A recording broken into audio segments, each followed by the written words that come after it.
네, 여러분 제가 영상을 촬영하고 나서 영상이 상당히 길어가지고 다시 설명을 간단히 드리려고 앞에 삽입을 했습니다. 일단은 오늘 영상이요.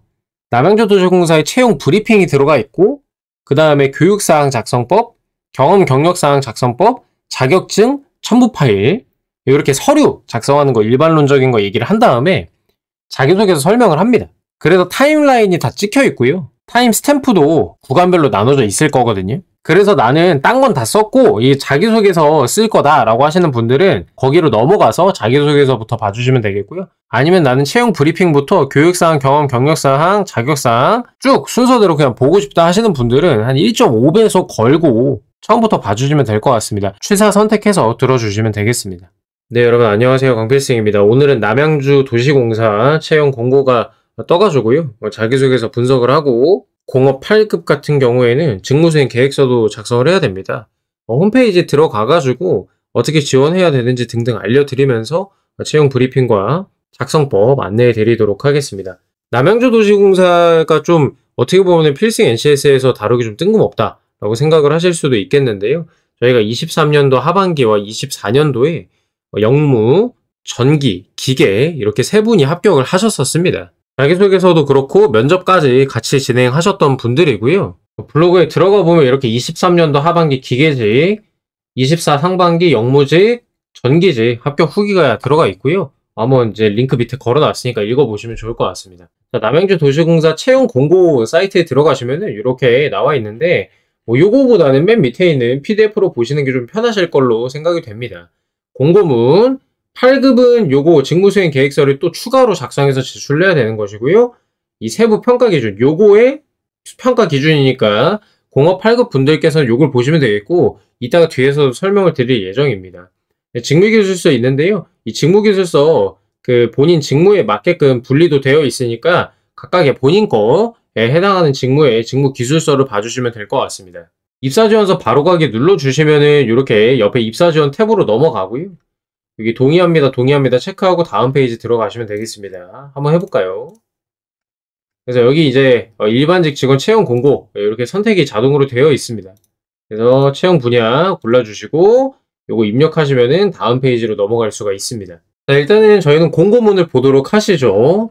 채용 인원 총 16명입니다. 행정 7급 6명, 기계 1명, 전기 4명, 전산 1명, 환경 1명, 공업 8급 3명 이렇게 해가지고 채용을 하고요. 예비 합격자도 있습니다.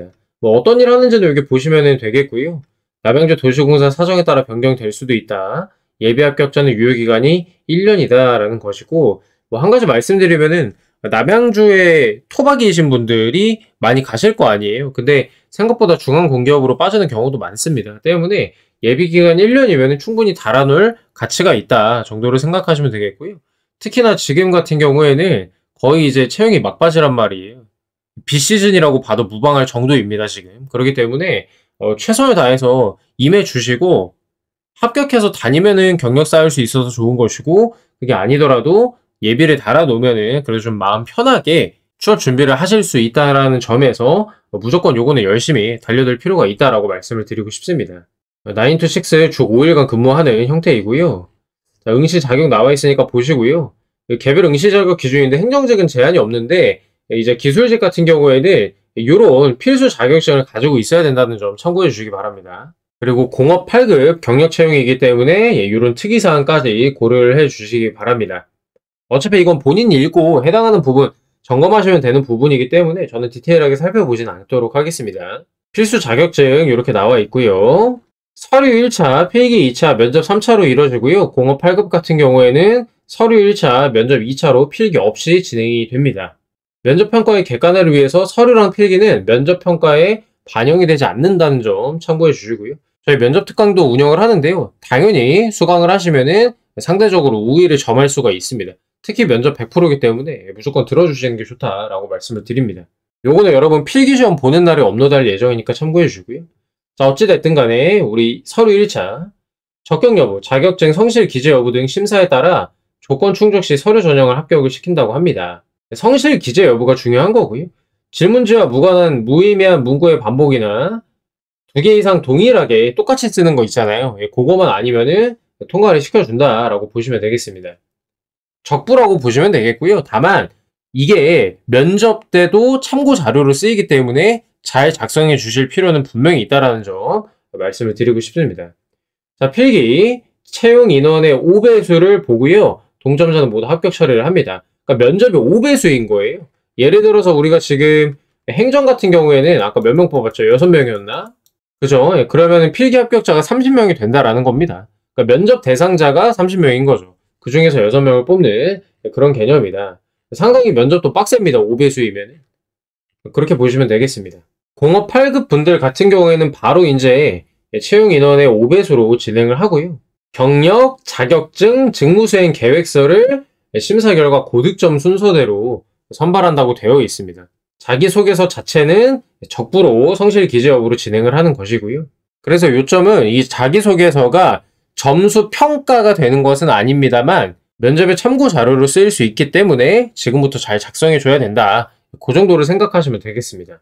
필기시험 과목 각각 보시면 되겠고요. 자, 서류 같은 경우에는 2일부터 시작이 됐습니다. 21일 18시까지니까요. 여유가 있고요. 제출 서류, 입사지원서, 자기소개서 제출해야 되고 홈페이지 서류 접수할 때 전산으로 기재하는 거다. 홈페이지에서 접수하시는 거고요. 자격증의 경우 공고일 전일 기준으로 취득을 인정한다. 경력증명서 사본 8급, 공업 8급에 해당하는 것입니다. 읽어보고 잘해 주시고요. 마찬가지로 공업 8급 분들은 건강보험 자격득실 확인서 제출을 하셔야 되겠습니다. 경력사항의 경우 경력재직증명서 및 건강보험 자격득실 확인서 두 가지를 모두 제출해야 된다. 암호화 하지 말고 제출하라고 되어 있고요. 그 다음에 우리 공업분들은 또 직무수행계획서 작성해서 제출해야 됩니다. 아까 잠깐 봤던 첨부 파일 있잖아요. 그거를 5매 이하로 작성을 해야 된다. 첨부하는 게 있나 봐요. 그죠? 그래서 온라인 제출, 서류 접수할 때 온라인 제출하라고 되어 있습니다. 파일 첨부하는 식으로 진행이 될 것 같습니다. 응시 원서 접수 및 시험 일정을 보도록 하겠습니다. 원서 접수 21일 18시까지 해주셔야 되겠고요. 그 다음에 24일에 발표가 납니다. 근데 공업 8급 같은 경우에는 바로 면접 일정을 안내를 해주는 것이고요. 그 다음에 나머지 일반직 같은 경우에는 27일에 필기시험을 봅니다. 30일에 발표가 나고 면접이 5일에 진행이 되고요. 저희 같은 경우에는 30일에 이거 발표 나자마자 면접 특강 운영을 할 것이고 27일에 면접 특강 홍보 영상도 올라갈 예정입니다. 굉장히 저렴하게 진행할 예정이니까 참고해 주시기 바랍니다. 그래서 비수기에 정말 좋은 기회이니까요. 놓치지 말고 지원을 꼭 하시기를 바라겠습니다. 자, 일단 홈페이지에서 저는 행정 7급으로 설정을 하고 들어왔고요. 교육사항, 경험 경력사항, 자격사항, 자기소개서, 증빙자료 순서대로 이렇게 탭이 존재합니다. 자, 학교 교육 같은 경우에는 해당 직무랑 관련된 교육사항을 기재하셔야 되고요. 학교 교육은 제도화된 학교 내에서 이루어지는 고등교육 과정을 말합니다. 학교 교육, 직업교육, 기타 교육 포함해서 총 10개까지만 작성해달라고 되어 있고요. 직무 관련 주요 내용에는 학교 교육 경험에 대해 간단하게 소개해달라. 다만 학교명은 기재하지 말고요. 땡땡 학교 이런 식으로 기재하라고 되어 있네요. 과목 이름 써주시면 되겠고요. 총 이수시간, 뭐 예를 들어서 내가 3학점짜리를 들었다 그러면 총 45시간이 될 겁니다. 15주 보통 수업을 하잖아요. 그죠? 그래서 45시간 이런 식으로 작성해 주시면 될 것 같고요. 직무 관련 내용 써주시면 됩니다. 요거 제가 블로그에서 한 번 더 보면서 설명드리도록 하겠습니다. 자, 직업훈련은 학교 외의 기관에서 실업교육, 기능교육, 직업훈련을 이수한 걸 얘기를 하고요. 마찬가지로 과정명, 이수시간, 관련 내용 써주시면 되겠고요. 기타 교육은 학교, 실업교육, 기능교육, 직업훈련 이외의 기관에서 이수한 과정을 얘기를 합니다. 마찬가지로 얘도 이렇게 이수시간이랑 관련 주요 내용 써주시면 됩니다. 네, 그래서 저희 블로그로 들어오면요. 이제 교육사항 작성 예시라고 나와 있죠.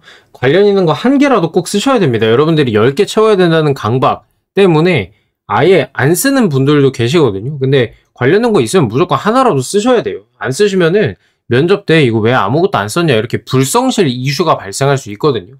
그래서 공란으로 비워놓으면 면접 때 매우 불리해질 수 있기 때문에 관련된 거 하나라도 쓰시기를 권장합니다. 특히 뭐 기술직 분들 경우에는 학교 교육에서 관련 교육들 많이 들으셨을 거 아니에요. 그죠? 그러니까 써주시길 바라고요. 또 행정직 분들은 컴퓨터 관련된 과목 들으셨으면 그런 것들 다 넣으셔도 되니까 꼭 하나 이상은 써주시길 바랍니다. 자, 이런 식인 거예요. 재료 역학 과목 써주고 학점 곱하기 15시간 해가지고 이렇게 뭐 60. 그러니까 4학점짜리인 거죠, 이거는. 공학 구조물과 기계 부품에 대한 이해, 안전한 설계 적용 방법 이런 식으로 직무랑 관련된 내용 써주시면 되겠습니다. 다른 과목들도 한번 참고해가지고 작성해주시면 되겠고요. 그 강의 계획서 있잖아요. 실러버스라고 하죠. 그거 참고해서 작성하셔도 괜찮으니까요. 너무 부담 갖지 마시고 써주시면 되겠고요.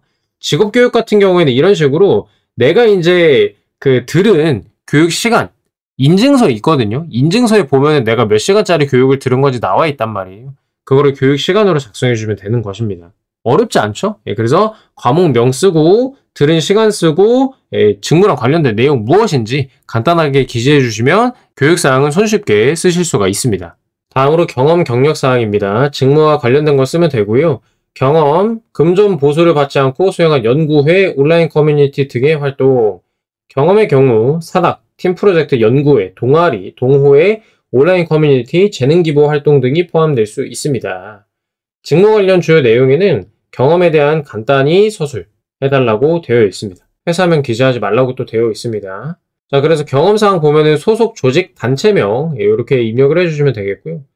뭐 내가 만약에 동아리 밴드에서 근무를 했어. 동아리 밴드라고 쓰시고 여기서 사무국장을 했다는 거죠. 내가 행정 업무를 했다라는 걸 보여줘야 되니까 이런 것들. 직무 관련 주요 내용은 이따가 블로그에서 또 보도록 하겠습니다. 근데 보통 이 활동기간 기억이 안 나시는 분들이 많을 텐데요. 대강 작성해 주시면 되겠습니다. 뭐 그렇게 엄청 정확하게 검증을 하지는 않거든요. 경험상. 그래서 그렇게 대강 써주시면 되겠고요. 자, 이번에 경력입니다. 금전 보수를 받고 수행한 활동입니다. 증빙자료 탭에서 해당 서류를 첨부해야 되거든요. 때문에 여러분들이 보시면은 회사명이야, 회사명. 입사, 퇴사일, 직위, 그다음에 주요 내용은 요거는 내 경력 증명서가 있으실 거 아니에요. 거기에 있는 거대로 작성을 해주실 필요가 있습니다. 다만 여러분들이 이제 아르바이트를 어디에 써야 되냐라는 생각이 많이 드실 거예요. 아르바이트는 경력 증명서나 이런 게 없잖아요, 현실적으로. 그래서 저희는 지금까지 항상 경험사항의 아르바이트를 써왔습니다. 뭐 예를 들어서 내가 카페에서 근무를 했다 그러면 여기 카페 쓰고요. 직위 역할이면 뭐 바리스타라거나 아니면 뭐 그 아르바이트생 이렇게 작성을 하고 그냥 관련 내용에 어떤 일 했는지 썼거든요. 이게 모든 기관이 다 그래요. 모든 기관이 금전적 보수를 받지 않은 거를 경험으로 쓰라고들 하시는데 그냥 경험에다가 아르바이트 막 써도 전혀 문제가 되지 않았단 말이에요. 특히나 이번 남양주 도시공사도 서류가 적격 부적격이기 때문에 이게 점수화되지 않아요. 경험에다가 아르바이트를 썼다 그래도 점수가 깎이거나 그런 일은 없단 말이에요. 그래서 저는 내가 가지고 있는 경험을 어필을 하기 위해서는 면접 때 이게 참고 자료가 된다 말씀드렸죠. 그래서 내가 가진 경험을 내가 입으로 얘기하지 않더라도 자동으로 어필이 될 수 있게끔 하려면 서류에 좀 작성을 해주는 게 좋지 않을까라고 생각을 합니다. 자, 그래서 블로그로 돌아오면요. 이렇게 자기소개서에 작성한 항목은 가급적이면 다 작성해라 라고 이제 제가 써놨으니까 한번 보시면 되겠고요. 뭐 예를 들어서 그런 거예요. 경험에 학생의 회장단, 주 고객인 학생 수요에 맞는 행사를 기획하고 운영했다. 내부 부원 부서 배치 및 동기부여를 했다. 철도 동아리 부원으로 철도 관련 스터디 활동 및 논문 작성을 했다. 교내 밴드부 사무국장으로서 조직 개편 및 업무 분장을 확정하고 조직 운영 매뉴얼을 제작했다. 카페 아르바이트 제품 판매 재고 관리 회계 결산했다. 학교 프로젝트 마케팅팀 프로젝트예요. 기업 홍보 전략 수립 및 발표 성공 케이스를 분석했다. 교내 동아리의 총무 상업 경진대회 준비 중 비용을 관리했다. 기술직 분들 캡스톤 프로젝트에 컨베이어의 재료 선정, 설계, 해석, 제작해서 인공지능 분류 시스템 구성했다. 이런 것들. 특히 우리 이번에 기술직 채용을 하잖아요. 그래서 기술직 분들은 대부분이 학교 프로젝트 관련 경험이 많으실 텐데요. 이런 식으로 내가 이제 프로젝트 하면서 어떤 것을 했는지에 대해서 내용에다가 작성해 주시면 되겠습니다. 어렵지 않죠? 여러분이 한 거에 대해서 쓰시면 되는 거고요. 경력 같은 경우에도 자동차 부품회사, 철도 공공기관, 원자력 공공기관 이런 식으로 쓰시고 관련해서 내가 이제 어떤 일을 했는지 작성해 주시고 하시면 되는 것입니다. 그러니까 여러분들이 이거 쓰기 어려워하는 이유는 딴 게 아니고 요 관련 내용을 어떻게 써야 되냐가 제일 문제일 거예요. 그래서 이게 예시가 이렇게 있으니까 요 정도 쓰면 되는구나 감을 잡으시고요. 본인이 하신 내용들 충실하게 써주시면 되겠습니다. 그 다음에 자격사항입니다. 여러분들 아까 우리가 표에서 공고문의 표에서 직렬별로 해당되는 자격사항들이 있는 거 보셨죠? 그래서 내가 만약에 그 자격증이 있으면 기입하시고요. 발급 기관도 그 자격 증명서에 나와 있잖아요. 그죠? 거기에 맞게끔 다 써주시면 되겠습니다. 이거는 증빙자료 쪽 들어가셔가지고요. 보시면 요거 쭉 읽어보시고 자격증 사본 이렇게 선택해가지고 첨부해 주시면 되는 것이고요. 증빙자료 첨부 최대 크기가 5MB이기 때문에 이 점 유의하시기 바랍니다.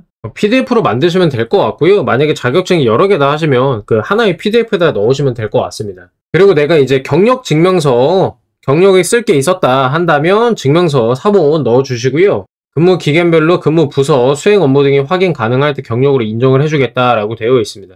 다시 공고로 좀 돌아와서요. 보시면 심사서를 필수 제출해 경력증명서, 건강보험 자격특실 확인서, 직무수행 계획서는 8급에 해당되는 거라고 써있단 말이에요.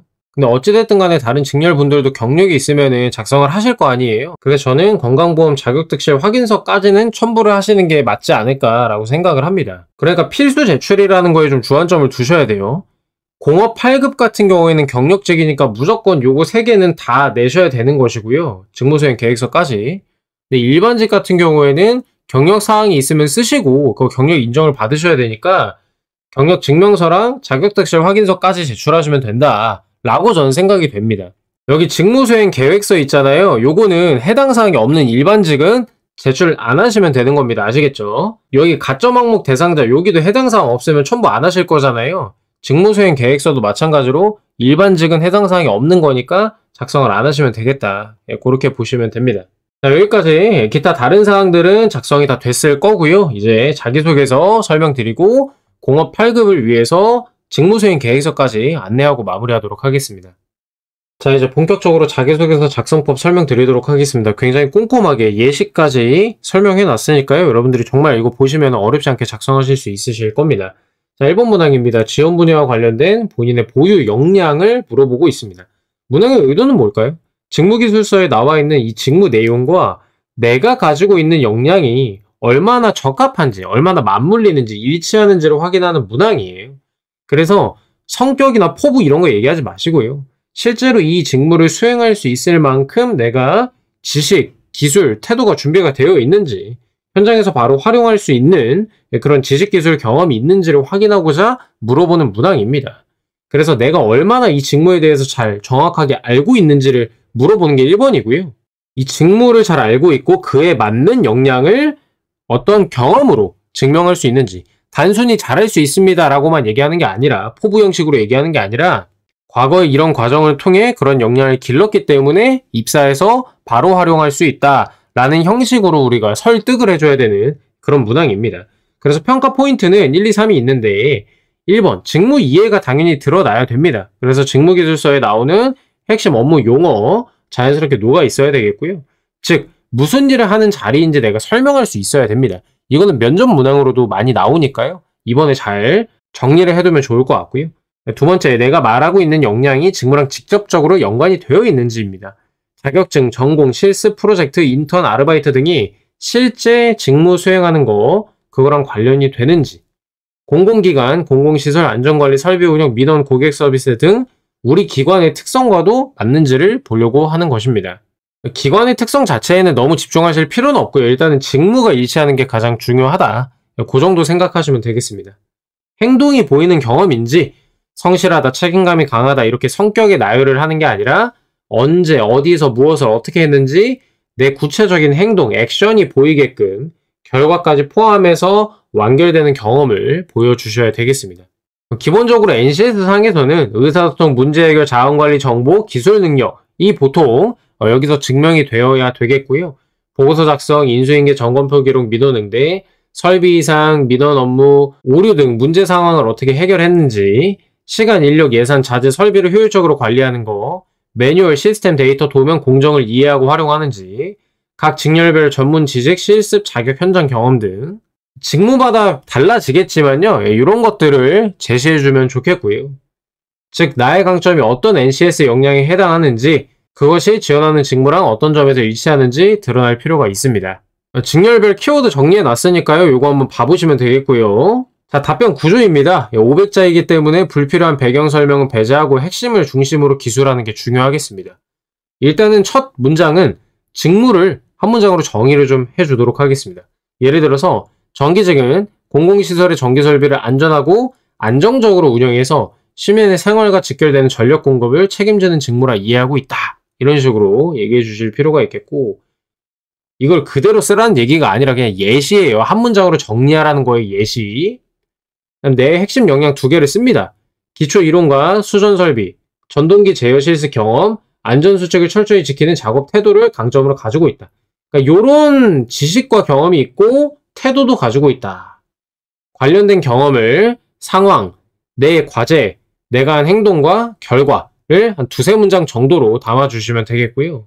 실습, 프로젝트, 인턴, 아르바이트 중에서 선택해서 얘기하시면 되겠죠. 그리고 마지막 문장은 직무와 어떤 점에서 연결이 되는지 다시 한번 강조를 하면서 마무리해 주시면 되겠습니다. 이러한 경험과 태도는 남양주 도시공사의 전기설비, 점검, 운영, 안전관리 업무에 즉시 활용할 수 있는 직무 역량이다. 이런 식으로 강조를 하는 것이죠. 자, 템플릿 이해가 되시죠? 요 순서대로 문단 구성해 주시면 굉장히 간단하게 하실 수가 있습니다. 그래서 아래 보시면 제가 직렬별로 약 500자 분량으로 작성 예시를 가져다 놨고요. 정의, 역량, 경험, 재강조 형태로 만들어 놨으니까 본인 직렬에 해당되는 걸 좀 봐주시면 좋을 것 같고요. 저는 기계직 예시를 한번 같이 좀 읽어보도록 하겠습니다. 자, 기계직은 냉난방, 공조, 급탕, 펌프 등 설비를 안정적으로 유지관리해서 쾌적하고 안전하게 시설을 이용할 수 있도록 만드는 직무라고 알고 있다. 저는 제조업 현장 경험과 안전개선 활동을 통해 설비를 넓은 시야로 바라보고 위험 요인을 찾는 역량을 쌓아왔다. 경험 얘기합니다. 자동차 부품회사에서 10년 이상 근무를 하면서 생산 설비 주변에서 발생하는 이런 거를 보고 환경 개선의 필요성을 절감했다. 그래서 이러이러하게 제안 활동으로 연결했다. 감사 과정에 참여하기 위해 교육을 수료해서 점검 관점에서 설비를 보는 연습을 계속했다.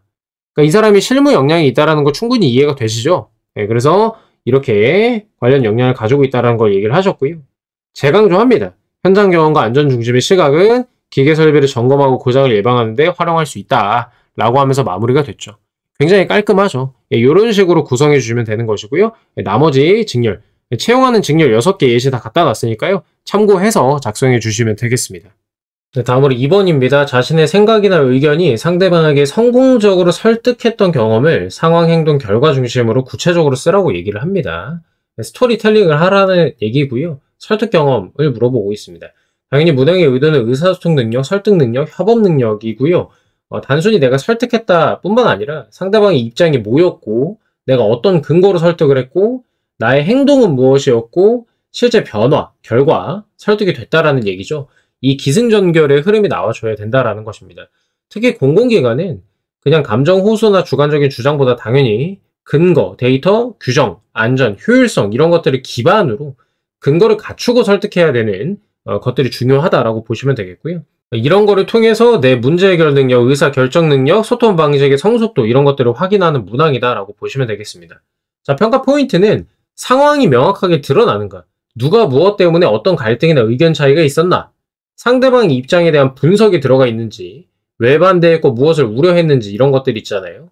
설득 과정이 구체적인지, 막연한 대화가 아니라 내가 근거, 데이터, 사례 이런 것들을 제시하고 규정을 확인했다, 안전 기준을 제시했다 이런 것들이 있어야 된다라는 것이고, 결과가 변화로 이어졌나, 상대가 수용했다 해서 끝나는 게 아니라 업무 개선이나 안전 확보, 효율성 증가, 민원 감소 이런 실질적인 변화가 있으면 또 좋겠다라는 것입니다. 그리고 아까 얘기했듯이 공공기관이 선호하는 소통 방식인지 이런 것들이 드러나는지를 중점적으로 보겠다라는 것이고요. 그 다음에 NCS 기반 핵심 역량은 의사소통, 갈등관리, 상황대처, 문제해결, 팀워크, 협업 이런 것들이 들어가 있습니다. 세부 내용은 얘네도 중요하니까 잘 읽어주시고요. 답변 템플릿, 첫 번째 상황 설명해야 되고요. 그 다음에 상대 분석, 설득, 근거 제시, 나의 행동, 결과 순서대로 써주면 끝납니다. 조금 더 디테일하게 살펴보면 어떤 갈등과 의견 차이가 왜 생겼고 어떤 목표를 위해서 내가 설득을 해야 했는지, 상대가 왜 반대했고 그래서 나는 어떤 논리로 설득을 했는지, 어떻게 말했고 어떤 방식으로 설득했는지, 단계적인 설득이나 내 행동을 보여주실 필요가 있겠고, 결과, 상대가 어떤 반응이었는지 실제로 달라진 점이나 조직에 기여한 점 써주시고요. 분량이 허락한다면 배운 점까지 써주시면 되겠습니다.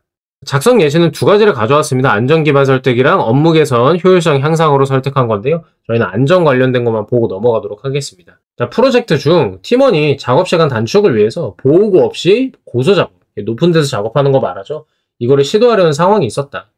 팀원은 잠깐 하는 거니까 위험하지 않다는 입장이었지만 나는 과거 산업안전보건공단에서 교육받은 고소작업 사고 사례와 통계를 근거로 사고 가능성이 몇 배나 증가한다는 점을 설명을 했다. 또한 수칙 위반 시 개인과 기관 모두 책임을 질 수 있다는 점을 조용히 알려주면서 리스크를 인식시켰다. 이후 보호구 착용 시 실제 작업 시간이 얼마나 차이 나는지 비교해보자며 시범 동작을 보여줬고 안전을 우선하는 것이 전체 팀 작업의 안전성과 효율성에도 도움이 된다는 점을 강조했다. 결과 받아들여서 보호구를 착용했고 안전하게 마쳤다. 배운 점, 상대의 판단 근거를 이해한 뒤에 객관적 자료와 실증적 설명을 활용하는 설득 방식이 효과적이라는 걸 배웠다. 사실은요, 이렇게 시범 동작 보여줄 시간에 작업 짤 때문에 그냥 보호구 착용하고 와서 하는 게 더 빠를 거예요. 이런 일이 조금 비현실적인 부분은 없지 않습니다만 NCS 기반의 자기소개서를 작성하고 면접 답변을 할 때는 이런 부분들이 등장해 줄 필요가 있습니다. 내가 설득을 열심히 했다라는 걸 강조하는 거잖아요. 그래서 동료가 고집을 피우는 상황이었고 내가 위와 같은 과정으로 설득했다라고 얘기를 해주면 내 능력, 설득 역량을 검증하기에는 충분하죠. 이런 식으로 작성을 한 겁니다. 참고하시고 그 다음에 업무 개선 관련한 것도 이렇게 사례 참고해서 작성해 주시면 되겠습니다. 3번입니다. 최근 5년 내에 직면했던 삶의 어려움이 무엇이었으며 어떻게 극복했는지 쓰라고 합니다. 회복 탄력성, 문제 해결 방식, 스트레스 대응력, 책임감, 지속성 이런 것들을 평가하는 문항이다. 왜 어려움이 있었고 어떻게 분석해서 어떤 행동을 했고 결과는 어땠는지 이렇게 지원자의 태도와 성장 가능성을 보려는 의도입니다. 평가 포인트는 이 어려움을 어떻게 컨트롤하고 해결했냐 이거든요. 그래서 감정 문제가 아니라 구체적인 상황임을 표현을 해줘야 되겠고요. 지원자가 원인을 분석하려는 태도를 보였는지, 지속적인 행동이나 방식의 변화가 있었는지, 극복 후 어떤 성과, 변화, 내적 성장이 나타났는지 여기 중요하고요.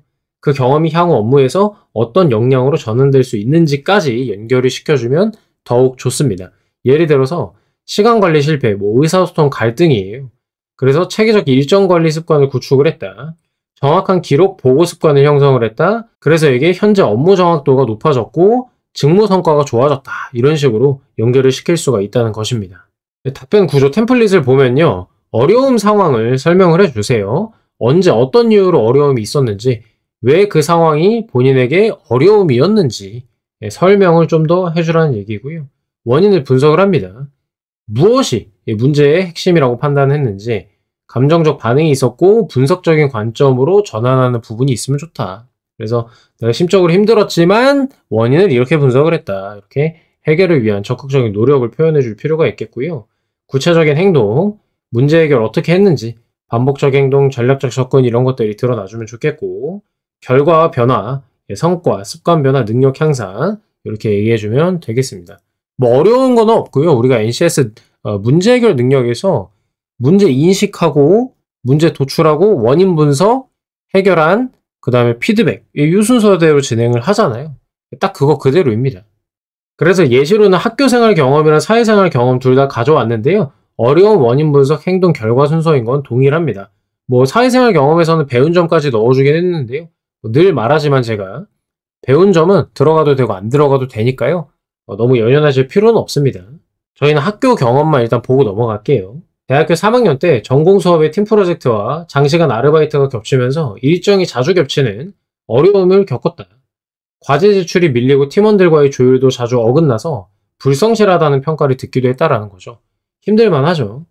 고민 끝에 반복되는 문제의 근본 원인이 계획 없이 일을 처리하는 내 문제, 나에게 문제가 있었다. 이게 원인이다라는 점을 깨달았다.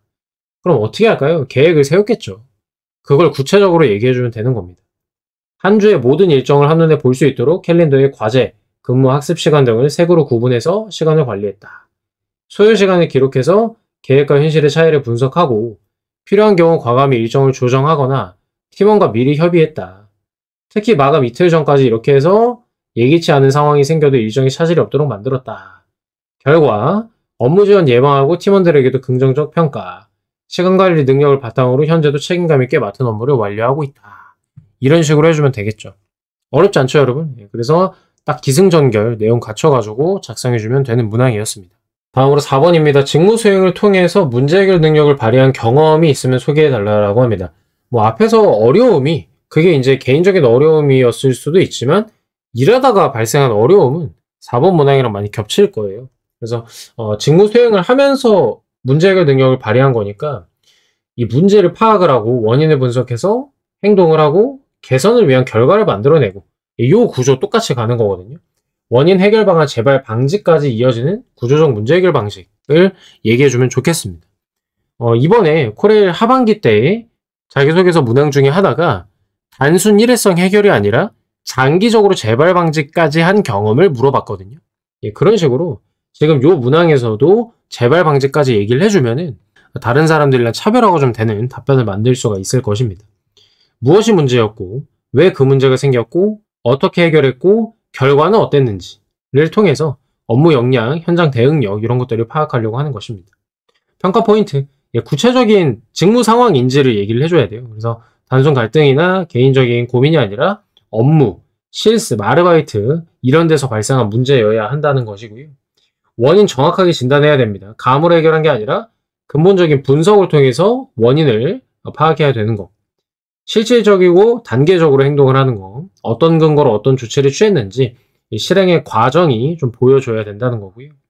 결과 변화가 명확한지 업무 품질 개선, 안전 확보, 시간 절감, 민원 감소 등 실질적인 개선을 보여줘야 되는 거고요. 당연히 직무랑 자연스럽게 연결이 되어야 될 것입니다. 약간 좀 아쉬운 게 그런 거죠. 이제 기술직 지원자인데 요거에서 관련 경험을 고객응대 경험으로 쓴다는 거죠. 그런 것들은 조금 아쉽습니다. 왜냐면 우리 기술직이 들어와서 고객응대 업무를 잘 안 하잖아요. 대부분 이제 유지보수라든가 설비를 다루는 일을 하는데 그래서 소재를 가져다 쓰실 때도 고객응대나 이렇게 조금 직무랑 동떨어진 거를 얘기하기보다는 직무랑 가까운 것으로 설정을 하시는 게 내 역량을 어필하는 데 도움이 더 되겠죠. 네, 그렇게 봐주시면 되겠습니다. 답변 구조 단순하죠. 문제 상황 설명, 원인 분석 설명, 해결을 위한 행동 설명, 결과 및 변화 설명 해주면 되는 거고요. 직무랑 연관이 되는 부분들 언급하고 마무리해주면 되겠습니다. 이거는 굳이 안 하셔도 되긴 합니다. 일단은 작성 예시에 제가 첫 번째 걸로 캡스톤 디자인 프로젝트를 갖다 놨어요. 이게 이제 아무래도 기술직 분들은 외부 경험보다는 팀 프로젝트 한 거를 쓸 가능성이 높기 때문에 참고하시라고 갖다 놨고요. 지금 이게 시제품 테스트 오류가 반복되는 상황에서 원인 분석하고 해결을 위한 행동하고 결과 어땠고 직무랑 연관시켜서 이렇게 마무리를 지었거든요. 멈춰가지고 한번 보시면 될 것 같고요. 저는 두 번째 사무 업무도 이제 세 번째로 갖다 놨어요. 이게 문서 분류 기준이니까 행정직 분들 특히 참고하시고 저는 이제 재고관리 업무가 행정직에도 적용이 될 수가 있고 특히 기술직 같은 경우에는 부품 재고 관련 내용도 될 수가 있기 때문에 요거를 좀 읽어보도록 하겠습니다. 대형 매장에서 근무할 때 행사 기간에 재고 파악이 잘못돼서 인기 상품이 반복 품절되는 문제가 발생했다. 고객의 불만이 지속되면서 매장 전체의 업무 효율에도 영향을 주고 있었다. 문제 핵심이 재고 입력 방식의 불일치, 직원 간 정보 공유 부족에 있다고 판단을 했다. 해결을 위해 일별 입출고 기준을 통일한 체크리스트를 만들었고요. 공통으로 사용할 수 있도록 간단한 재고 기록표를 만들어서 공유했다. 시스템을 바꾼 거예요. 내가 지금 혁신한 거예요. 또한 마감 시간에 각 담당자의 재고 수량을 교차 점검하는 절차를 도입해서 누락 가능성을 줄였다 이 말이에요. 그 결과 오류 건수가 70% 이상 감소를 했고요. 품절 문제가 줄어서 불만도 해소되었다. 문제를 구조적으로 분석하고 절차를 개선하는 방식이 가장 효과적이라는 걸 배웠고 공사의 시설 운영과 민원 예방 업무에서도 큰 강점이 될 것이다. 이렇게 얘기를 했습니다. 네, 여러분 이거 제가 아까 얘기한 그 고객 응대 관점이랑은 좀 다른 거 아시죠? 품의 재고나 설비의 유지 보수를 빠르게 진행해가지고 고객 불만을 줄이겠다라는 취지이기 때문에 기술직에도 해당이 되는 이야기가 되겠습니다. 자, 5번입니다. 여러분들 이거 문제 잘 읽으셔야 되는데요. 어떤 윤리가 중요한지 얘기하라는 게 아니라 직업 윤리가 왜 중요한지 네 가치관을 중심으로 설명을 해라. 윤리가 왜 중요하냐라는 질문이에요. 굉장히 어렵죠. 우리가 윤리는 그냥 당연하게 중요하다고 생각하면서 살아왔단 말이에요. 근데 이유를 설명하라고 하고 있습니다. 근데 이유 설명만으로 500자를 채우기가 어렵잖아. 그죠? 그래서 이유에 대해서 설명하고 내가 어떤 가치관을 가지고 있고 그 가치관을 보여줄 수 있는 경험을 얘기하고 그런 순서로 작성해 주시면 됩니다. 지원자가 어떤 가치관을 기반으로 행동하는지 공공기관이 요구하는 윤리 기준을 이해하고 있는지를 보고자 함입니다. 공공기관은 특히 윤리 위반이 곧 조직 신뢰 하락, 시민의 불편, 재정 손실 이런 식으로 이제 도미노 현상이 발생하기 때문에 임직원의 윤리 수준이 굉장히 중요합니다. 이렇듯 근본적으로 직업 윤리가 중요한 이유를 지원자가 알고 있는지 그래야 이 사람이 입사해서 이런 직업 윤리를 지키면서 근무할 거 아니에요. 올바른 가치관을 가지고 있는지 보기 위한 문항이라고 보시면 되겠습니다. 일단은 NCS의 윤리는요, 근로윤리랑 공동체 윤리로 나눠진다는 거 알고 계셔야 되겠고요. 근로윤리에는 정직근면 성실이 있고요. 업무 과정에서의 정직성, 투명성, 신뢰 형성 이런 것들이랑 관련이 있습니다. 공동체 윤리는 책임의식, 준법성, 예절과 존중, 봉사정신 이런 것들이고요. 약간 이제 공동체다 보니까 사람들이랑 관련도 좀 있고 그렇습니다. 타부서와의 협업, 민원 대응, 안전준수 등 공공기관의 또 필수적인 요소들이 들어가 있다. 둘 다 중요한데요. 근로윤리랑 공동체 윤리로 구분이 좀 되긴 한다. 정도만 알고 계시면 되겠습니다. 자, 평가 포인트 뭡니까? 우리 공공기관 직무에 필요한 윤리 기준을 이해하고 있는가? 가치관이 감성적, 추상적 표현이 아니라 실제 행동 기준으로 설명이 되는지, 직업 윤리가 업무 성과, 안전, 고객 신뢰와 어떤 관련이 있는지 설명할 수 있는가? 왜 중요한가를 단순 주장이 아니라 근거 기반에서 설명할 수 있는지, 마지막 문장에 공사 업무에서 어떻게 실천하겠다 정도 또 넣어주면 좋을 것 같습니다. 그래서 템플릿, 이유 설명해주고요. 그렇게 생각하는 이유 부연 설명해주면 됩니다. 뭐뭐해서 중요합니다 할 거 아니에요. 네, 왜 그런지 부연 설명을 해주면 되겠고요. 내 가치관을 보여주는 경험, 상황, 행동, 결과 순서대로 얘기해 주시면 되겠고, 마지막으로 공사에서 어떻게 실천할 건가, 안전, 민원, 시설관리, 규정 준수 이런 것들이랑 연결 지어 주시면 되겠습니다. 자, 그래서 첫 번째 보면은 직업윤리가 중요한 이유를 조직의 신뢰와 업무의 안전을 지키는 기반이 되기 때문이라고 생각을 한다. 왜? 공공기관은 시민의 세금과 안전을 책임지는 조직이기 때문에 작은 부주의나 규정 위반도 곧바로 이런 불편과 사고 위험으로 이어질 수 있기 때문입니다. 이전에 아르바이트 하면서 내가 편의를 위해 임의로 수치를 맞추는 관행이 있었고 발주 오류가 반복이 됐다. 그래서 내가 이렇게 해서 안정적으로 운영을 했다. 경험을 통해 윤리를 지킨다는 것은 조직의 신뢰와 운영 품질을 좌우하는 요소임을 깨달았다. 이렇게 또 연관을 지어주고 있습니다. 시민의 신뢰를 지키는 직원이 되겠다라고 마무리를 해줬고요. 자, 두 번째는 책임 있는 행동이 조직 전체의 성과를 결정한다 라는 걸로 얘기를 해봤습니다. 구성원 한 사람의 책임 있는 행동이 조직 전체의 성과와 신뢰를 결정하기 때문이다. 신뢰 계속 나오는 거 아시죠? 그래서 직업윤리는 위에서 설명한 것처럼 신뢰랑 직결이 된다라고 보시면 되겠습니다. 다양한 부서가 함께 움직이는 구조라서요. 누군가 규정을 무시하거나 책임을 회피하면 결국 시민에게 피해가 돌아가기 때문입니다. 이런 식으로 얘기를 해주면 좋겠고요. 자, 팀 프로젝트를 수행할 때 일정 단축을 이유로 검증을 생략하려 해서 결과물 신뢰성 떨어질 뻔했다. 이렇게 해가지고 했다. 그 결과 이렇게 됐다. 윤리를 지키는 행동은 개인의 성실함을 넘어 팀 전체의 품질을 결정하는 요소다. 책임감 있는 태도로 수행을 하면서 신뢰받는 서비스를 제공하겠다. 이런 식으로 비슷하게 하지만 다른 표현으로 얘기를 해봤습니다. 여러분들도 한번 고민을 해보시고요. 윤리가 왜 중요할까? 이거 되게 중요한 문제이거든요. 철학적인 질문이죠. 그래서 고민을 해보시고요. 이 문장 순서대로 이유, 부연 설명, 경험, 실천 방향 순서대로 작성해 보시면 좋을 것 같네요. 자, 6번입니다. 남양주 도시공사에 가장 부합된다고 판단되는 인재상을 쓰라고 합니다. 그러니까 이게 특이한 게 원래 다른 회사 같은 경우에는 자기네 회사에 인재상이 있어서 어디에 가장 부합하는지를 쓰라고 합니다. 경험을 근거로 설명하라든가 해가지고. 근데 이 문항은 남양주 도시공사에 어떤 인재상이 있으면 좋겠냐 이렇게 너가 생각하는 인재상을 제안해보라는 그런 또 특이한 문항입니다. 그래서 요거는요, 우리 회사의 조직 특성이랑 사업 환경 같은 것들을 잘 이해하고 있어야만 우리 회사에 필요한 인재가 이런 사람입니다 라고 얘기할 수 있을 거 아니에요. 그죠? 그래서 회사에 대해서 우리의 서비스에 대해서 잘 알고 있어야 되는 게 핵심입니다. 자, 남양주 도시공사가 수행하는 공공서비스 특징 알고 있어야 되겠고요. 공공기관의 운영 방식도 참고해야 되겠고, 시민 대상 조직의 책임성과 신뢰성 좀 언급을 해줘야 되겠고, 지방공기업이 갖춰야 될 핵심 요소, 이런 것들을 지원자가 생각을 해보고, 이 조직은 이런 특성이 있으니까 이런 인재상이 적합하다라고 제안하는 그런 사고력을 측정하고자 하는 문항입니다. 자, 첫째로 조직 분석이 있어야 되겠고요. 도시개발, 대중교통 및 시설 운영, 시민 편의시설 관리, 공공서비스이기 때문에 공공성, 시민 중심, 안전, 협업, 청렴 이런 것들이 기본 축이 될 것이고요. 제안하는 인재상의 논리적 근거를 갖추고 있어야 된다. 인구 증가, 신도시 개발, 민원 증가, 시설 운영의 위험성. 이렇다고 한다면 책임과 전문성 있는 인재가 필요하다. 사실은 당연한 얘기거든요. 근데 우리 자기소개서도 그렇고 면접도 그렇고 이 당연한 얘기를 맛깔나게 해주는 게 중요한 포인트입니다. 타기관의 인재상 사례랑 비교해서 추상적이지 않냐. 공공기관 인재상의 공통적인 요소가 이런 것들이 들어가 있잖아요. 무엇을 남양주 도시공사에 맞게 조합을 할 것인가 좀 결정을 해야 될 것이고요. 마지막에 내가 그 인재상에 부합하는 이유까지 당연히 얘기를 해줘야 된다. 그러니까 이 인재상이 있으면 좋겠다 이렇게 제안만 하고 끝내지 말고, 그런데 나도 그 인재상에 부합하니까 날 뽑아라. 여기까지 가져야 된다라는 거죠. 그래서 첫 번째로 조직적 특성을 정의를 좀 해주시고요. 기반하는 인재상 제시를 한다. 예를 들어서 책임 기반 안전 실천 인재, 시민가치 중심의 소통형 인재, 혁신형 인재, 성장형 인재 이런 것들. 자, 왜 이 인재상이 필요한지 논리적으로 좀 설명을 해주시고요. 인재상과 부합하는 근거 좀 써주시고 마지막에 포부 쓰시면 된다.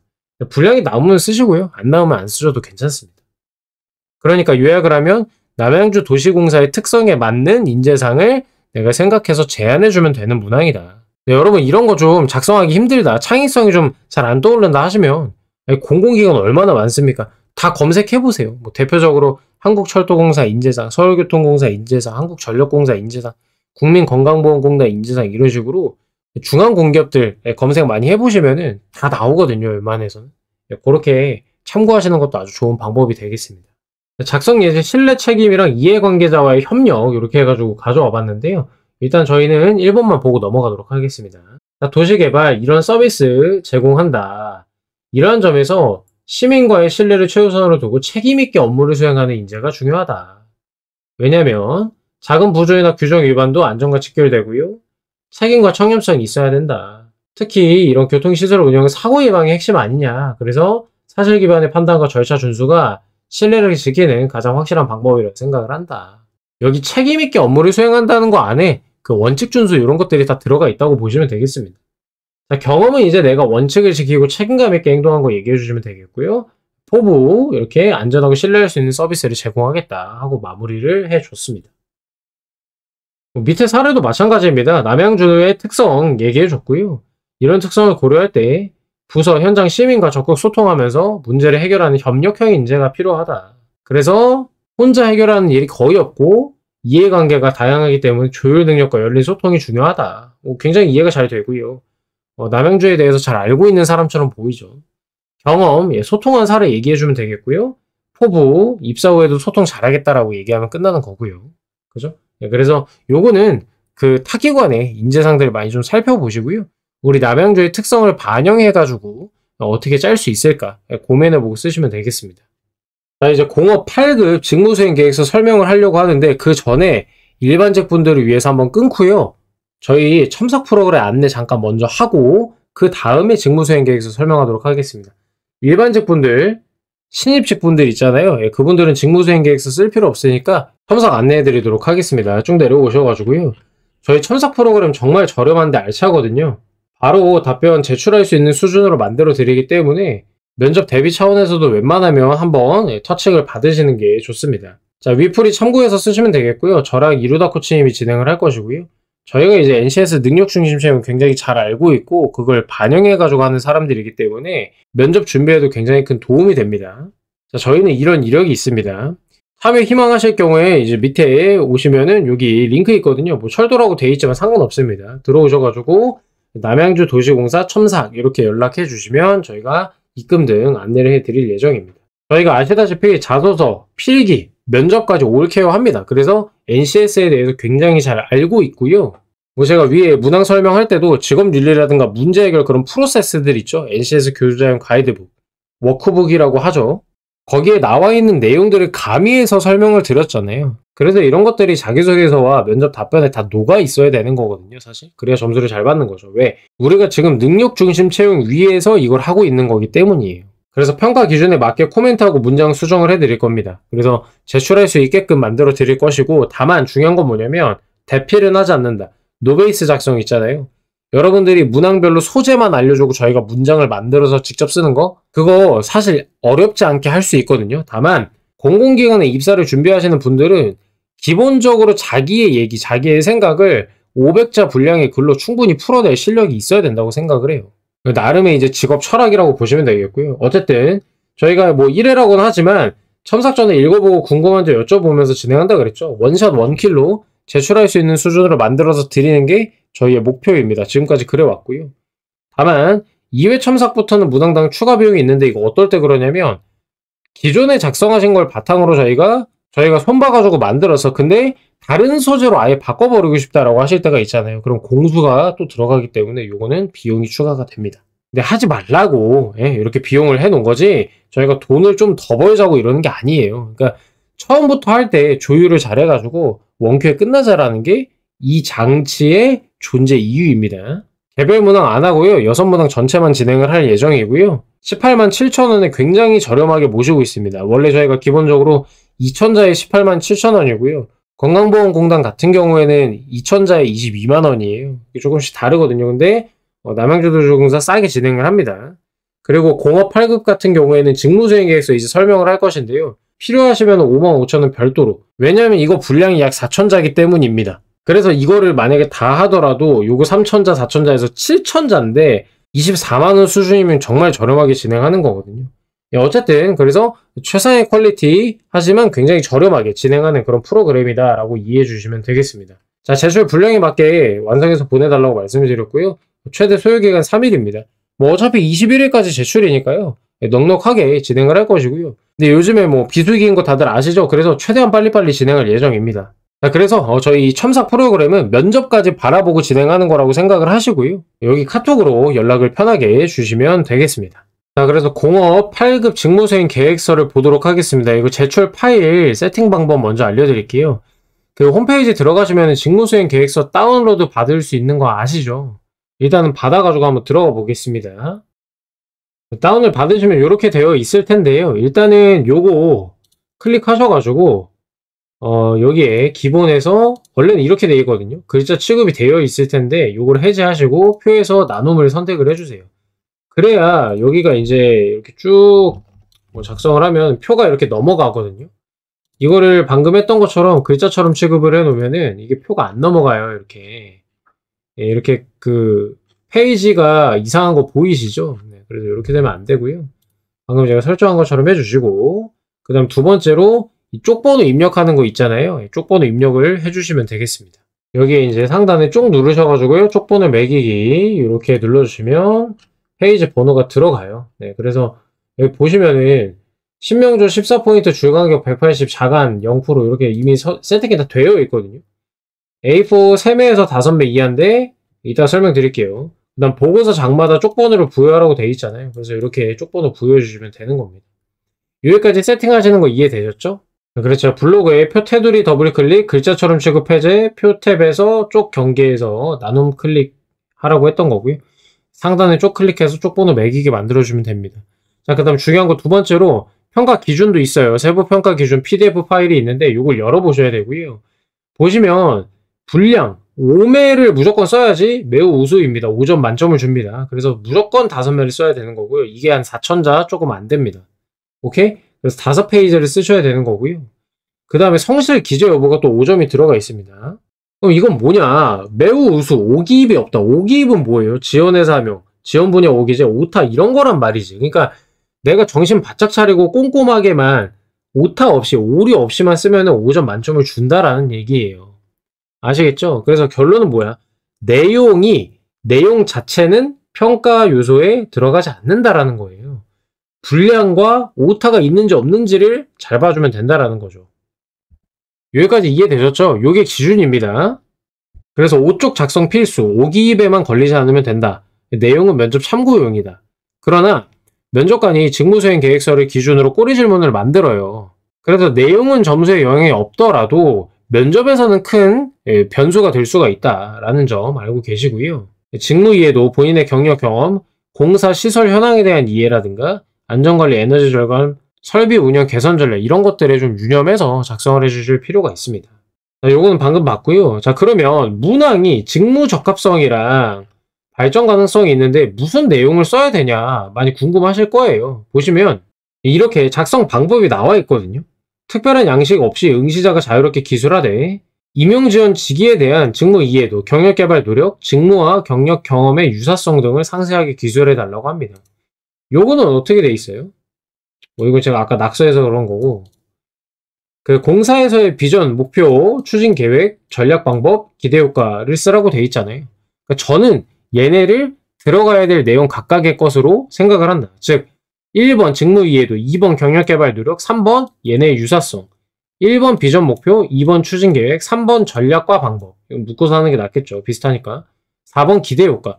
이런 식으로 써주면 충분히 적절한 직무 수행 계획서가 될 것이라고 생각을 합니다. 그래서 이걸 기준으로 제가 1번 직무 이해도 쭉 썼고요. 2번 경력 개발 노력 썼고요. 직무와 경력 경험의 유사성 해가지고 이렇게 썼고요. 발전 가능성도 비전 목표, 추진 계획, 전략과 방법, 기대 효과 순서대로 나눠가지고 이렇게 작성을 해놨습니다. 요거는 제가 보진 않을게요, 여러분들. 같이 볼 필요는 없잖아요. 그래서 한번 쭉 읽어보시고요. 여러분들이 실제로 공업 8급은 경력직이시니까 실제로 업무를 한 가다가 있으실 거란 말이에요. 그죠? 경력이 있으시니까 그거를 기반으로 예시에서 제가 작성한 거 비슷하게 틀을 잡아가지고 나의 이야기를 써주시면 되겠습니다. 어찌됐든 간에 이게 평가 요소는, 내용이 평가 요소는 아니니까요. 5매 채우는 거, 그 다음에 오기입 한 건도 발생하지 않도록 꼼꼼하게 보시는 거, 요 2개만 특히나 신경 써주시면 되겠습니다. 자, 이렇게 해서 남양주도시공사 입사지원서죠. 교육사항부터 시작해서 경험 경력사항, 자격증, 자기소개서 사항, 직무수행 계획서까지 작성 방법 알려드렸고요. 중간중간 세부적으로 세팅 방법이라든가 이런 것까지 챙겨드렸습니다. 그래서 저희 영상 요거 하나만 보셔도 지원까지 무사히 하실 수 있는 구조이거든요. 필요한 부분들 여러 번 반복해서 돌려보시면서 21일까지 제출 잘 하시길 바라고요. 지금 여기 띄워놓은 것처럼 저희 첨삭 프로그램 정말로 도움이 많이 됩니다. 면접까지 바라보는 첨삭이라고 보시면 되겠고요. 굉장히 저렴하게 진행하고 있으니까 너무 고민하지 마시고 아래 카톡으로 신청 연락 주시면 되겠습니다. 이 영상 보느라 고생 많으셨고요. 서류 발표 나기 전에 면접 특강 어떻게 진행할 것인지 면접방 홍보 영상을 가지고 또 찾아뵙도록 하겠습니다. 여러분의 건승을 기원합니다. 감사합니다.